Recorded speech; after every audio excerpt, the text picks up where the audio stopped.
Hello and welcome to TJ's Garden 2.0. I'm calling it 2.0 because I'm doing a soft reboot.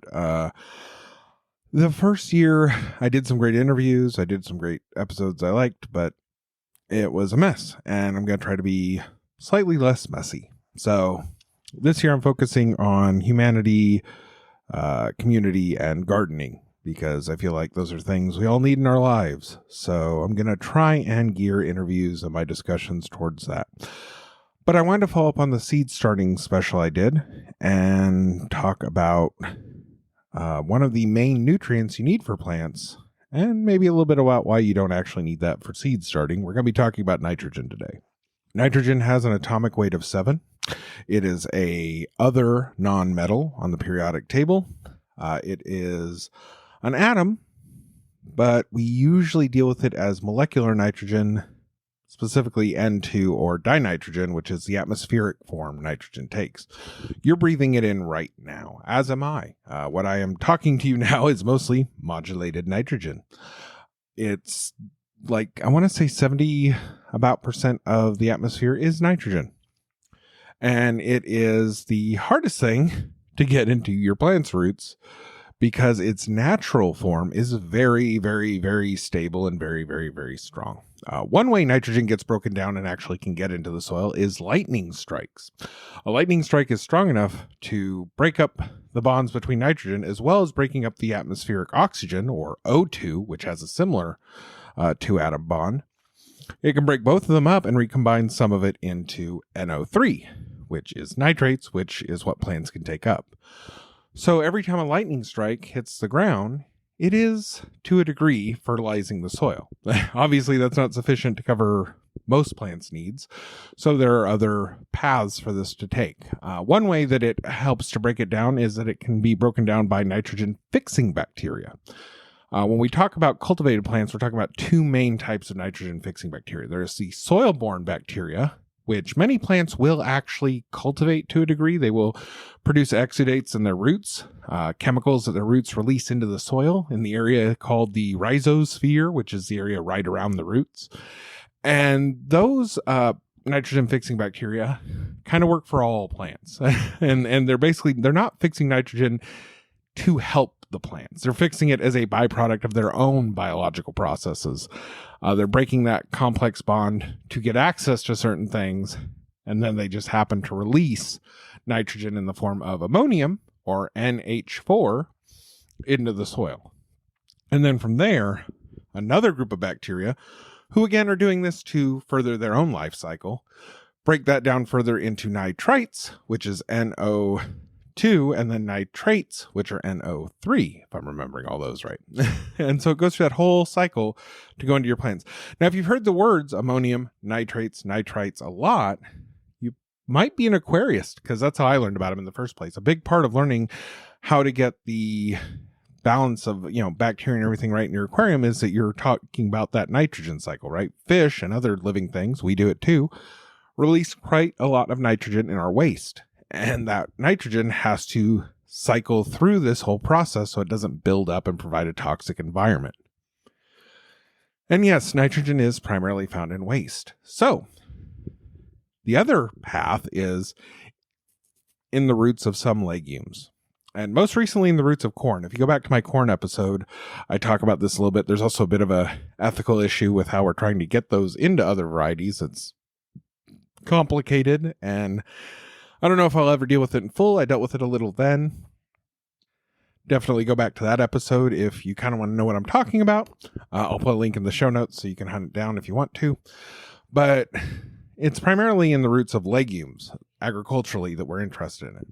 And when they actually found out about nitrogen fixation legumes, what we found were these little nodules that would become infested with nitrogen fixing bacteria. And if you hear noises in the background, I'm at home recording with my daughters and they're a little noisy. But I'm hoping I've set things so they don't get picked up. Anyway, the nodules in the roots of legumes are basically a haven for nitrogen fixing bacteria. They take up residence in those nodules that the legume is providing them.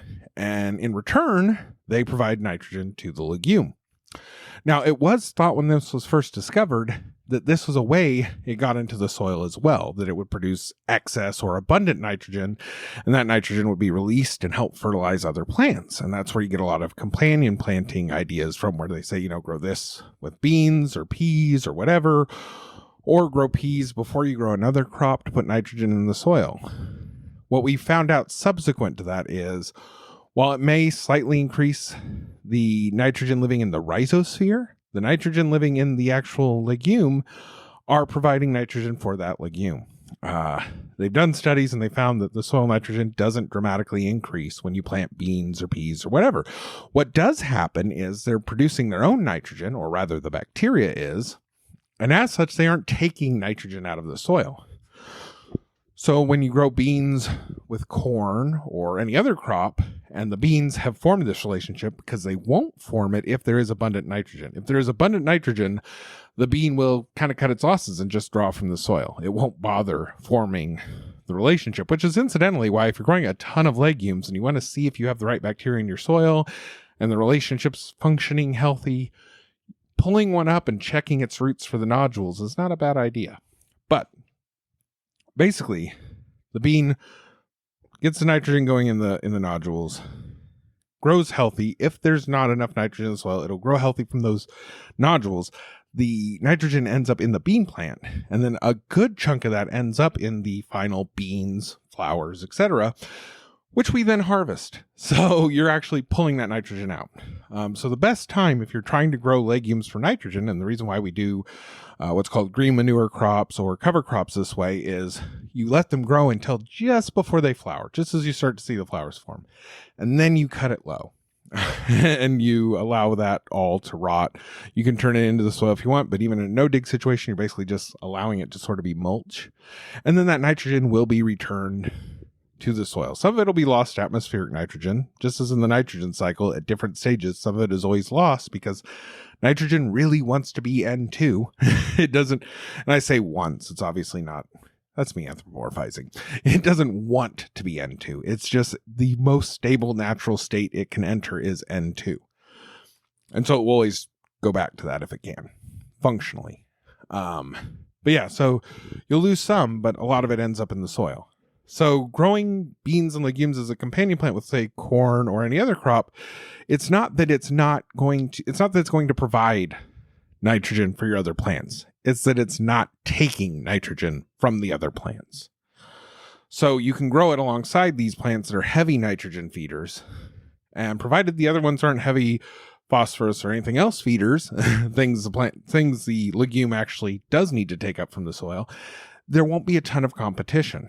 Corn has always worked pretty well because corn primarily feeds nitrogen and is a bit lighter on the other nutrients. So the bean, which more heavily feeds on the other nutrients, doesn't compete as heavily with it. There's still probably some competition going on in that soil, but usually there's enough to go around in that situation. So generally speaking, while it isn't technically a great companion plant for the purpose of fertilizing your other plants, it's a good cover crop, it's a good green manure, and it is a good neighbor. It's just not helping. It's just avoiding hindering, which means it can work, but it's not going to help anything else, at least as near as we can tell when they study the soil around them. But yeah, that's how nitrogen gets taken up. Now, the reason why nitrogen is so vitally important to plants, it's that first... When you look at the profile on a fertilizer, it's NPK. Nitrogen is the first of the macronutrients, the big nutrients, the nutrients plants need a lot of. And it's put there for a good reason, because plants cannot photosynthesize without nitrogen. And the reason being is the chlorophyll, the little green pigment molecules that actually do the photosynthesizing, or the majority of it, they're what harvests the energy from sunlight. They get agitated by the sunlight, and that energy provides the energy for turning the carbon dioxide and everything else into long sugar chains, which become the carbohydrates in plants, which are the energy for all life as we know it. So let's kind of break down photosynthesis a little, and then this will make some more sense. So what happens is a plant takes in carbon dioxide, water, sunlight, and it produces oxygen and sugar molecules. Now, the steps it does this, it's actually kind of weird because we often think of plants as breathing in carbon dioxide and breathing out oxygen. But plants don't do that. Plants break down water and release the oxygen molecules from the H2O. Then it uses the hydrogen, sunlight, and CO2 to make sugar molecules. And it does these in 2 steps. And all this happens because of the chlorophyll, which are rings of nitrogen molecules. It's a molecule that has a ring of nitrogen atoms and then 1 magnesium atom in the middle. That gets agitated by sunlight and provides the energy to do the chemical work that is photosynthesis. So the plant takes up the water, breaks up the water, releases the oxygen, keeps the hydrogen, takes in the carbon dioxide, uses that to build up the sugar molecules. The sugar molecules are basically a stored energy source. Then, just like you or me, the plant breathes in oxygen, and in its mitochondria, those little things, we all heard this in school, it's the powerhouse of the cell.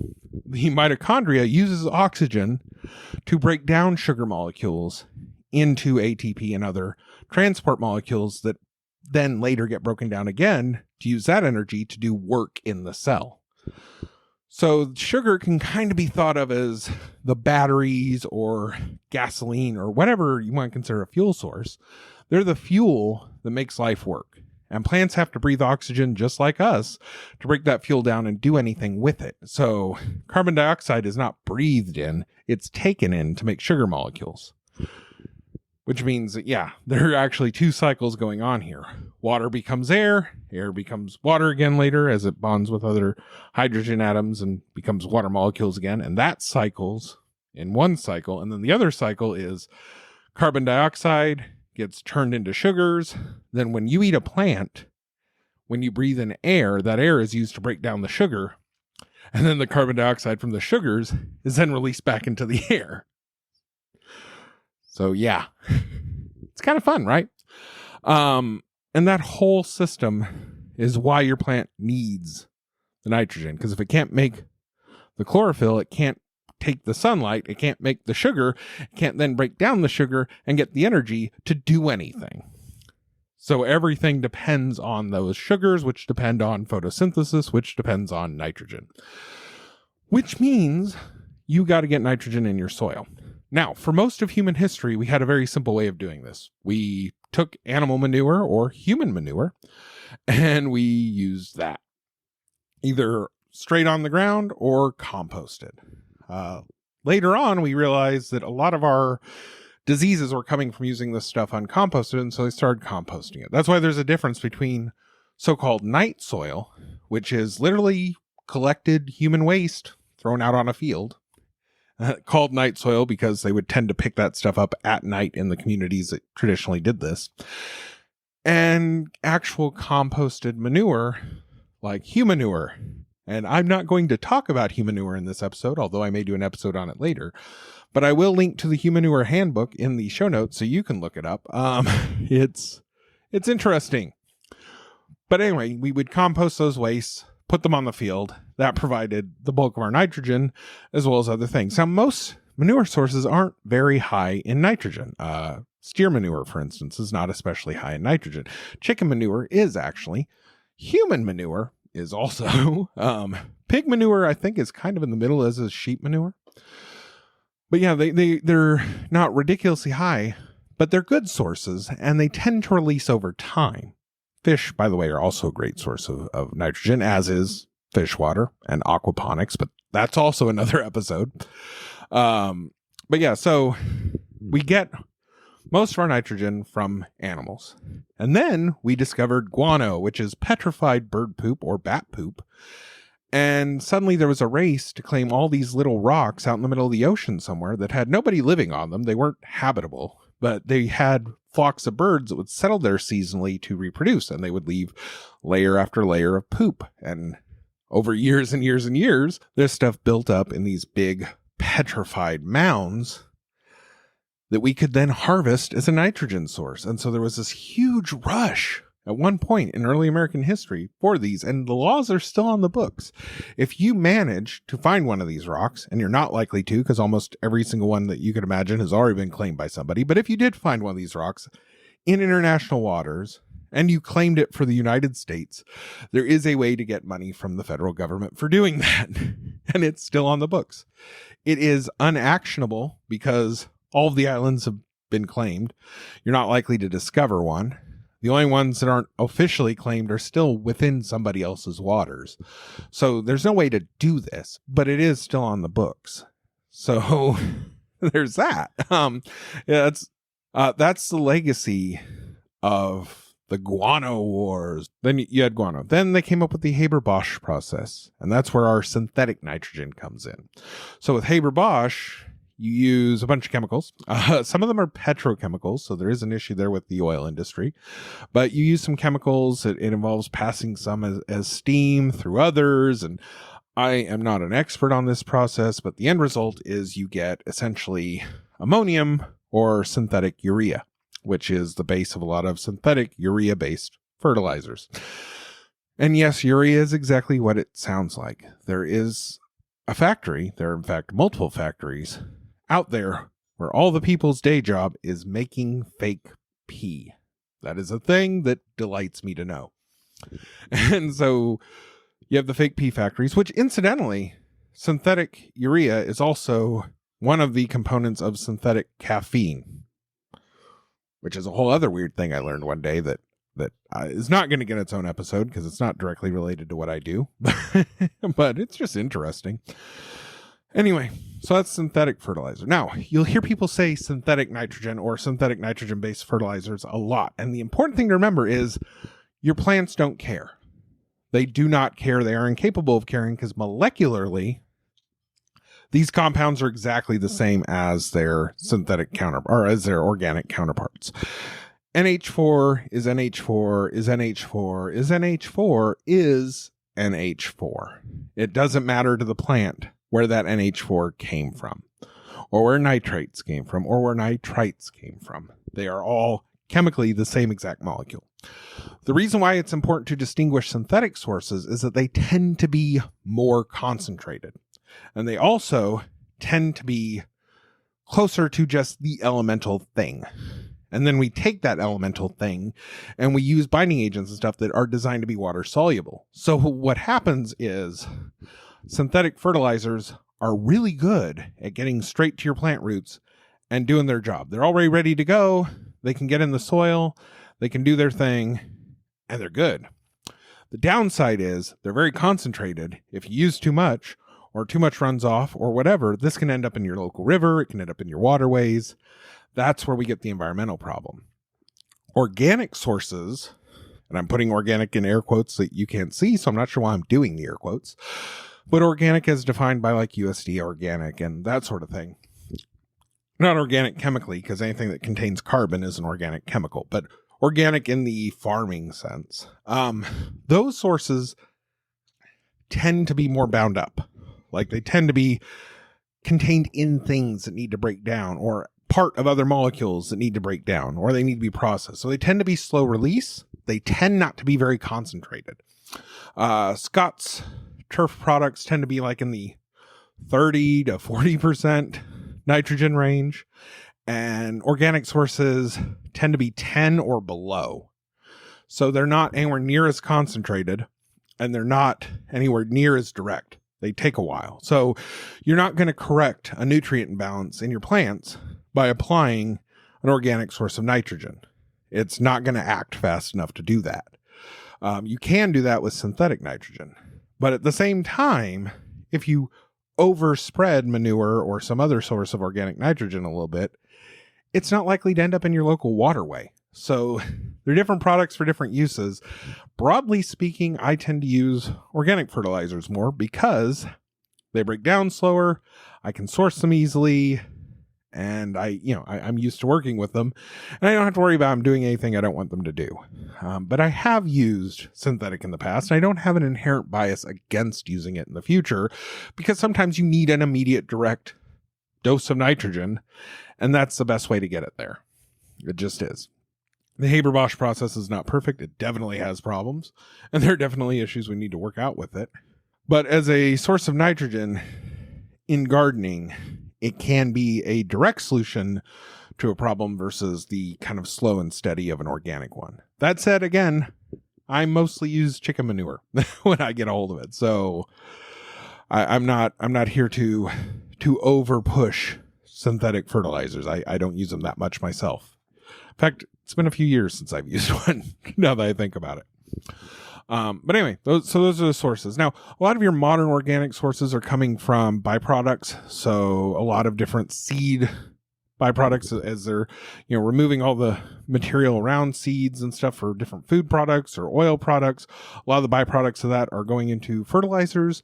The entire fishing industry and even the fish farming industries, a lot of their byproducts end up in nitrogen-based fertilizers. Fertilizers like Milorganite are basically a byproduct of processing biosolids. So they use a big pond, fill it with water from sewage, essentially, seed it with the right bacteria, create an environment where that bacteria can thrive. The bacteria eats up all the bad stuff, essentially, in the sewage, but takes in all that nitrogen and concentrates it. Then they dry the pond, harvest the bacteria as a powder, essentially, that becomes the Milorganite that they then sell. And so that's a good organic source as well, but it's a little bit of work, but it is a byproduct. So it's kind of a way to use that. One place you're not going to get a lot of nitrogen is in most forms of compost, because compost is, and I can't say this enough, compost is not fertilizer. It is a soil conditioner, and it is very good at that, and you should be using it. You should find good sources of compost and use them. And there are things in the compost that definitely feed the soil life, but there aren't as many concentrated things to feed your plants, so it isn't technically fertilizer. That said, municipal compost from suburban areas often has quite a bit of nitrogen because it's usually made up mostly of grass clippings and people over fertilize their lawns. So you're getting the benefit of their Scott's turf grow in your essentially organic compost.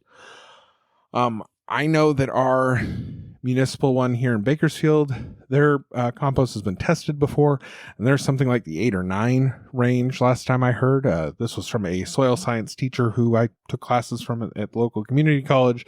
He had actually had it tested at one point, and it was about 9 or 8 for nitrogen, which is decent for an organic source, and so I use that quite a bit as well. But to make it very clear, compost from non-animal sources, that is to say compost that isn't composted manure, that isn't worm compost, that isn't other sources of animal-based compost, essentially, they're not going to be very high in NPK, and they're not likely to directly feed your plants. They are going to create an environment that is better for your plants to grow in, but they aren't going to themselves directly feed your plants. What they're going to do is improve the soil quality, improve the soil life, and that soil life can unlock nutrients in the soil itself, which can then feed your plants. So it can help, but that's not its primary purpose. And that's not why we're putting it in our gardens. And that's not why I produce my own, because my own compost made from my own plant material in my garden is not going to be very high in nitrogen. It's just not.